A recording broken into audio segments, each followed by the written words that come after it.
Alright, time to book myself a car.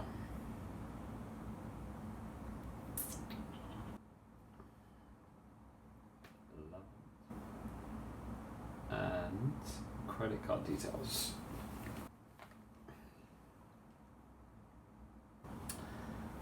Five, 7, 8.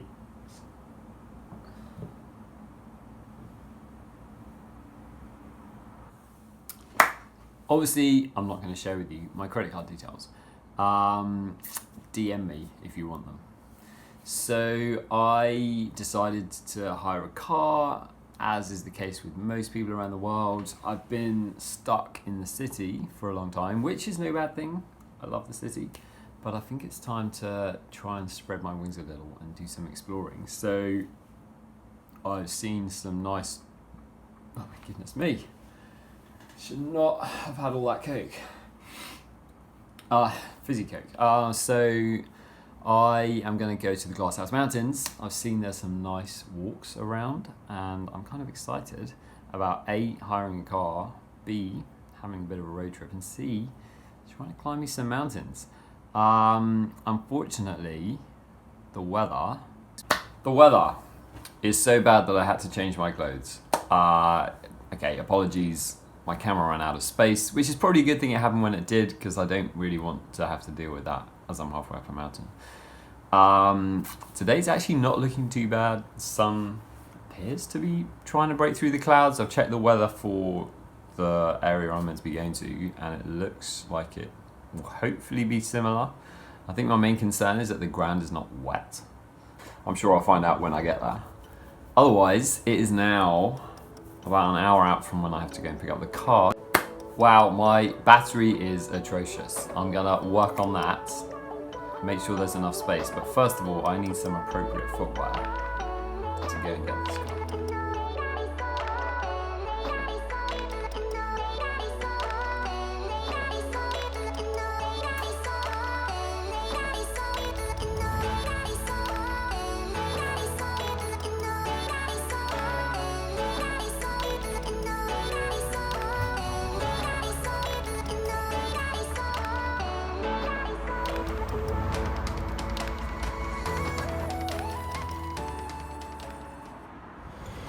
Car acquired.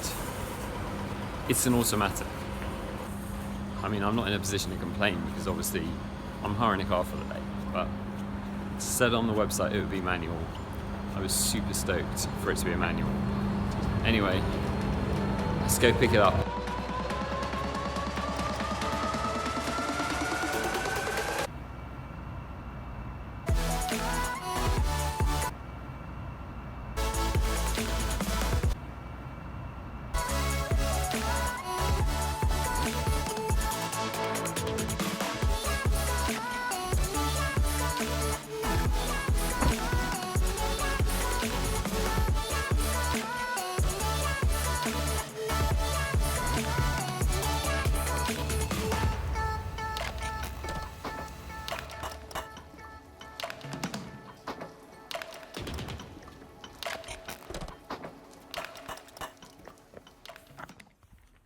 Alright, 5 minutes in and I'm already thinking, what do people do with their left hand when they drive an automatic car?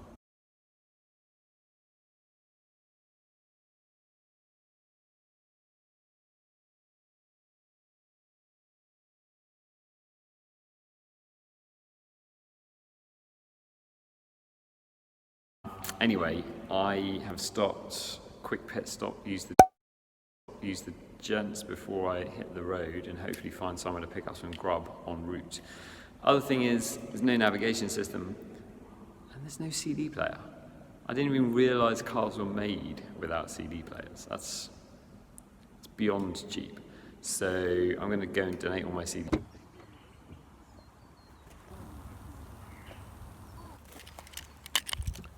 Here we are, Mount Tibrogargan, I think.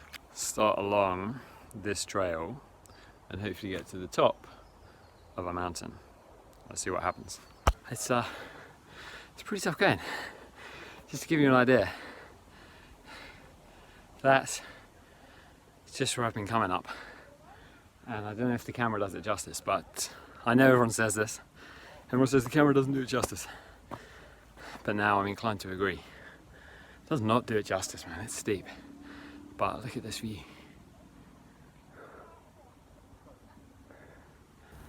I mean, that's pretty special. Okay, so I've made it, very thankfully, to the top of Mount Tibrogargan. Man, there's a few scrambles along the way. Check out this view though. I don't know what those other mountains are, but we seem to be a lot higher than them. There's a viewing platform apparently, which seems to be an unnecessarily long way away from where you actually summit. But I'll plod on and see if I can find it. Whoa, that was good fun.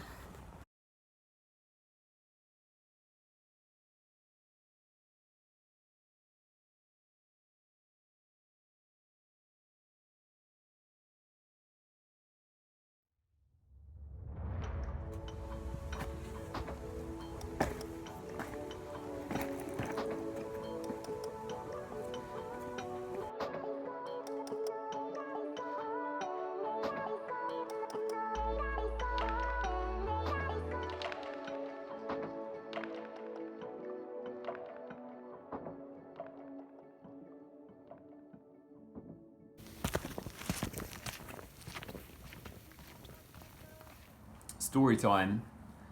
I'm back. I made it.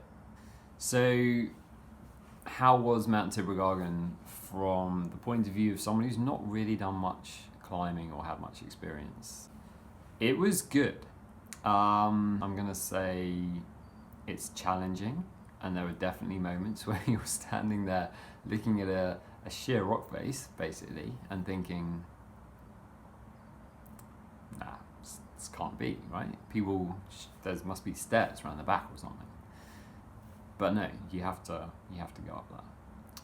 Other thing I will say, and it's a bit of a funny story, on the way back down, I had found this remote car park. My navigation, my maps on my phone had taken me to this car park, which was right at the foot, basically. It was a 10-minute walk to where you start going up quite steeply.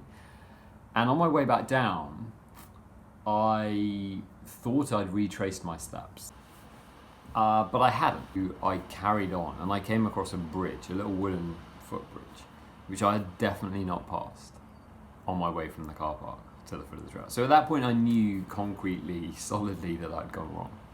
And there was a couple behind me, sort of middle-aged couple, just out for a walk. And I said to them, oh, do you know where the car park is? And they're like, oh yeah, I mean, it's probably like 20 minutes in this direction. And again, I knew that I hadn't been walking for 20 minutes, but I pushed on, and we ended up doing a full loop again. And so I said to this couple, I think we've just done a full loop, and they were like, yeah, we took a wrong turn as well. And we got to this point where I'd come down. We got to the point where I'd come down first of all, so I knew back where we were. And they were like, oh, well, actually we need to go right instead of left. And I just knew that I had to go left. And it was one of the strangest situations where I knew if I went left, I was going in the right direction, but I'd be on my own again. And I wasn't sure if I could find that little cut-off route that went back to where I'd parked my car. So the likelihood is I'd have just gone full circle again, eaten up more time while it was getting dark. So I went right. I went right with this couple. And there were some other people as well who were saying that they'd parked in the same place as the couple, so they went right as well. And as we were walking along, they were like, yeah, this is the way. And I was kind of saying, it doesn't look familiar to me, and they were laughing and joking, thinking that I was joking, I guess. And it kind of seemed like I was, because I kept saying to them, I really don't think my car's going to be in this car park, knowing that it wasn't going to be in the car park. But they just laughed, and they were like, yeah. And then I just laughed it off as well. And then we reached the car park, and they were like, here we go, see, told you we'd make it. And I said, yeah, but my car's not here. And of course we all laughed. And then I said, no, seriously, my car is not here. Because it wasn't. It was completely the wrong car park. And it was a really awkward moment because they seemed like a nice couple, and immediately they were like, you know, we've been walking together for a good hour at this point, I guess. All the while me feeling like I'd completely gate crashed their nice afternoon walk, which I felt terrible for, so apologies, because you're definitely watching, right? And so they said, well, listen, we'll give you a lift to where your car is. I mean, man, how generous are people? Now, I won't lie, I watched a lot of true crime documentaries, and part of me was like, is this a good idea? Kind of in the middle of nowhere in Australia. And so they walk up to this Lexus, this 3-door sport Lexus thing, and he's like, yeah, you're gonna have to squeeze in the back. At which point I'm thinking, well, there's no hope for me if I'm stuffed in the back of this 3-door Lexus.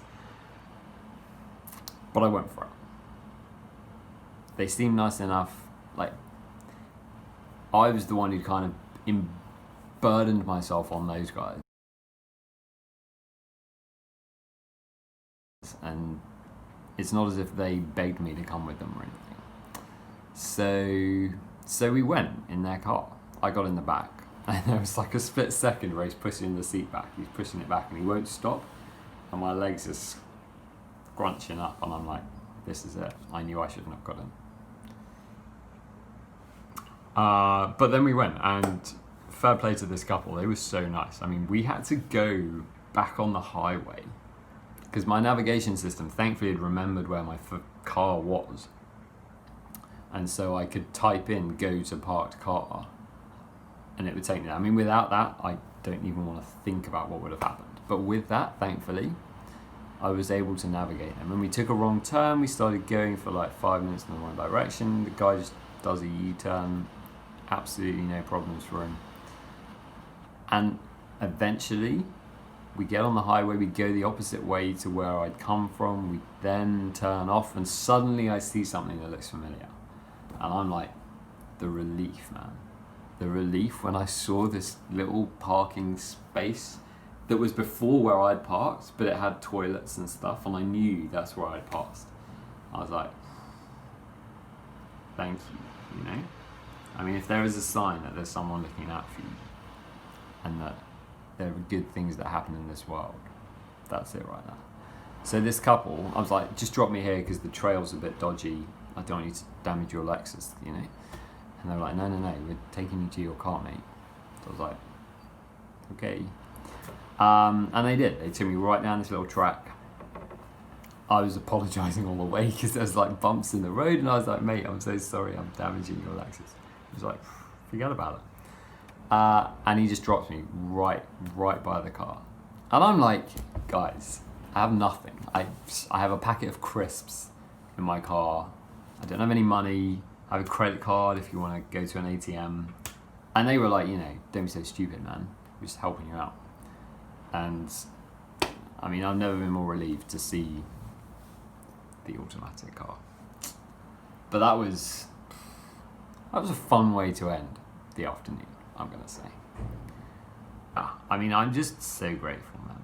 You know, so grateful that I was able to meet up with those people and that they were willing to just look after a complete stranger. I guess the point of this piece to camera is to just tell you how thankful I am to have had the day I had, and how I feel the generosity bestowed upon me was basically what got me through the day, or at least that final section in the afternoon, and for that I will be forever grateful. Finally, if you want to check out Mount Tibrogargan, do it, be careful, and remember where you parked your car.